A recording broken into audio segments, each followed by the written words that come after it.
Magandang araw po sa ating mga kababayan. Nandito kita sa ating opisina sa Kapitolyo at ngayon ay brown out.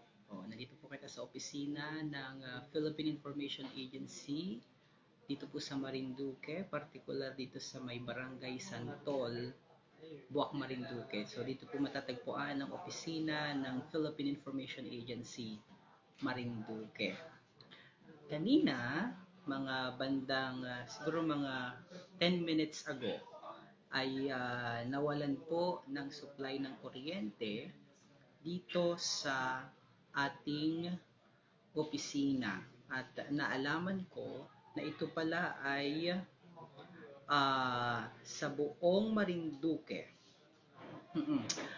Ang tanong ng ating mga kababayan, ano ang dahilan ng pagkawala ng supply ng kuryente sa atin pong isla ngayong araw? Meron pong ibinahagi na sulat ang National Power Corporation. Naka-address po ito sa ating General Manager ng Marelco, Marinduque Electric Cooperative, na si Engineer Gaudencio Sol Jr. Yan. Hi, good morning kabayan. Patrish na magparangala na Rehano. Nandito po kita sa opisina natin sa Kapitolyo, sa PIA Marinduque. So, ito daw po ay isang notice of emergency shutdown. Ang dahilan ng pagkawala po ng supply ng kuryente ay dahil po sa kahilingan ng National Power Corporation na i-fix, ayusin, at palitan yung burned hotline clamp ng nasunog na hotline clamp ng 4.0 megawatts na genset. So nakalagay ho dito sa letter ng National Power Corporation, we would like to inform you that we will conduct an emergency shutdown today, November 15 at around 9:30 in the morning to fix and change the burned hotline clamp of 4.0 megawatts genset. An estimated work of 1 hour or as soon as the works completed for the safety of our line workers. So inaasahan po ito na 1 oras yung gagawin po nila na pagsasaayos nung nasirang nung nasunog na hotline clamp nung atin pong 4.0 megawatts na genset. So siguro maya-maya po hopefully bago mag-alas 12 ng tanghali, sabi nila dito an estimated of 1 hour yung pagsasaayos nung nasira po na genset o nasunog na genset na hotline clamp.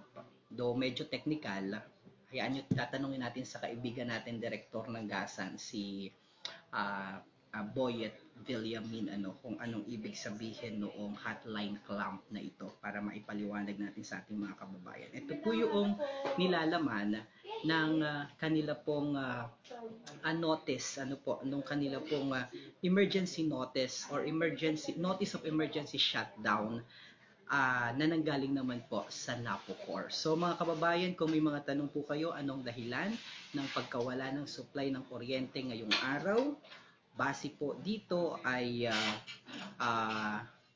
pinapalitan o isinasaayos yung burned hotline clamp ng ating pong 4.0 megawatts na genset. So tinataya, as I mentioned, tinataya pong aabutin ang pagsasaayos nito ng 1 oras. Okay, so yung mga kababayan po natin, though ito po ay kanina lamang na i-post dahil nga po ito ay isang notice of emergency, pagpasensyahan na lamang po natin ang ating ang Marelco. So yan ang mga impormasyon na atin pong nakalap medyo mainit dito sa ating opisina at hindi ho kita makapagtrabaho dahil nakadependent nga po tayo sa internet at yung internet po natin ay hindi rin nagana because wala nga pong supply ng kuryente. Gayun pa man, data yung ginamit natin kaya nakapagpaabot po tayo ng mga mahalagang impormasyon para sa ating mga kababayan. So, para sa mga update po sa ating lalawigan, tumutok lamang po kayo sa official Facebook page ng Philippine Information Agency Marinduque, facebook.com/PIA Marinduqueño. Gayun din sa atin naman pong mga media partner kung saan nakasimulcast po ang ating programa sa Marinduque Ngayon at sa Marinduque News Network. Ako po si Romeo Matao Jr., ang inyong information officer, nagpapaabot ng mga mahalagang update sa atin pong lalawigan. God bless everyone and see you and stay safe. By the way, special shoutout muna dahil ang dami pong nakaantabay ngayon. Si Neil Toledana Saez, Mark Ariel Ordeliano, before, ayun tama, well, may punto si Kabayan, dapat daw ay 1 day before sila mag-announce. Dapat may advance notice. Apparently, ito ay emergency shutdown. So, hindi po natin yan makokontrol at the end of the day. Nasa discretion po yan ng NAPOCOR. Ano pa po mga tanong nyo mga kababayan? Yung mga nagpa-shoutout, yan, buti na alaman na. Ederlyn Ribares, Colinay Lorente, magandang araw sa iyo kabayan. Pa-shoutout naman po sa inyo. Napakahina po ng kuryente, lalo na po sa gabi. Yan. Sana may fix po nila yan.